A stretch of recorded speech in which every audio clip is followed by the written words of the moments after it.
In this guide, I'm going to show you guys how to fix the Google Chrome 403 forbidden error. Let's get started. The very first thing you want to do is clear Chrome's cache and browsing data. For that, launch your Chrome browser. Now go ahead and click on three dots. Now scroll down and head over to the option Delete Browsing Data. Click on the option Time Range and select it.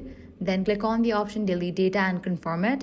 This will remove corrupted files that may be causing the error. If you're using iPhone, launch Settings. Go to General, click on iPhone Storage.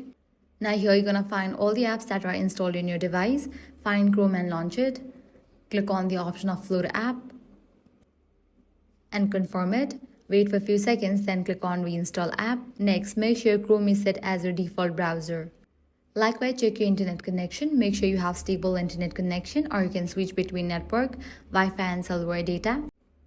In case you are connected to VPN, temporarily disable it, as some websites may block traffic through certain VPN servers.